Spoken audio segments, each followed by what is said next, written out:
Presiden Jokowi menegur jajaran kabinetnya pada sidang kabinet paripurna di Istana Negara 18 Juni lalu. Dan lagi-lagi, teguran Presiden karena para menteri dinilai kurang bekerja maksimal dalam menangani pandemi COVID-19.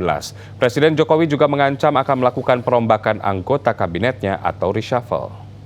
Saya lihat masih banyak kita ini yang seperti biasa-biasa saja.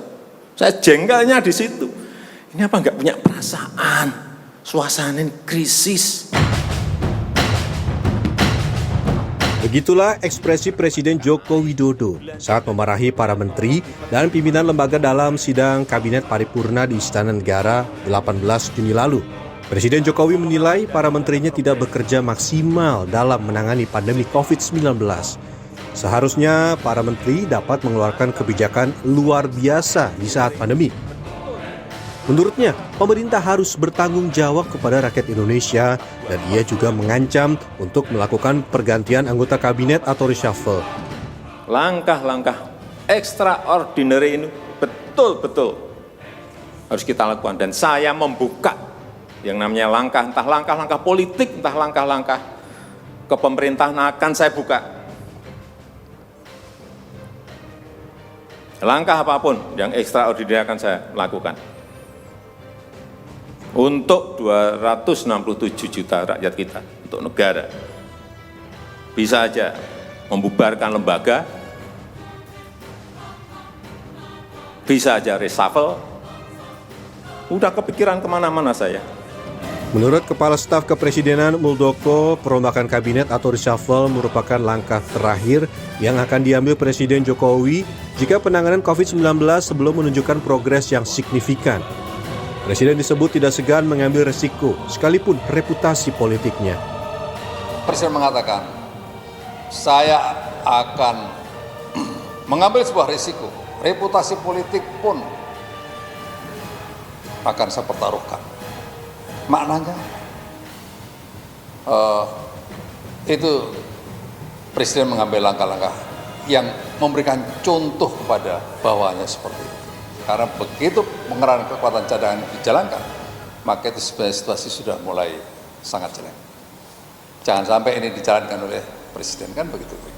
Sementara itu, Sekjen P3 Asrul Sani menyebut bahwa kemarahan Presiden kepada menterinya adalah ekspresi yang wajar untuk membuat kinerja yang lebih keras dalam penanganan pandemi COVID-19 di Indonesia. Isu reshuffle kabinet yang kian mencuat karena kemarahan Jokowi ini pun ditanggapi sebagai hal yang mungkin saja terjadi dalam waktu dekat karena hak prerogatif Presiden. Saya kira Pak Jokowi tidak marah-marah, tapi beliau sebagaimana saya kira, jangankan Presiden, pada level katakanlah perusahaan saja, seorang pimpinan, bos, begitu yang mengekspresikan kekecewaan kepada jajarannya, kepada bawahan, itu sebetulnya hal yang biasa saja, ya. Hal dikaitkan dengan reshuffle dan lain sebagainya. Nah itu memang kewenangannya beliau kok, itu loh, ya. Enggak usah katakanlah ada hal yang dinilai sebagai ekspresi kemarahan, pun Presiden kapan aja mau reshuffle bisa kok, gitu. Menurut pengamat mikroekspresi Handoko Gani, kemarahan Presiden Joko Widodo terhadap para menterinya dinilai sebagai kemarahan level tertinggi. Bagi Handoko, ucapan tentang reshuffle kabinet pemerintahan dinilai sebagai ancaman serius dari Jokowi kepada para pembantunya di Kabinet Indonesia Maju. Tapi kalau sudah C, suara sudah meninggi, ya. Kemudian yang tadinya ditahan di A dan B itu mungkin masih mulung, masih nahan, tiba-tiba bisa naik di C, di D, naik. E akan seperti ini, sungguh menyeramkan. Nah, artinya kalau sudah level E sebetulnya sudah sangat menyeramkan, ya. Betul, di video tersebut Pak Jokowi memang marah, dan pada konteks tertentu Pak Jokowi memang sangat-sangat marah.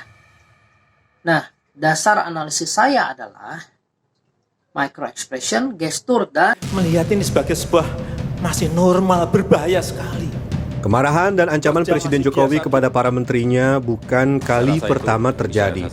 Namun, masyarakat saat ini menunggu apakah ada perubahan signifikan yang dilakukan pemerintah, terutama dalam penanggulangan pandemi virus corona dan dampaknya yang lebih optimal dan memperoleh hasil maksimal. Tim Liputan Transmedia.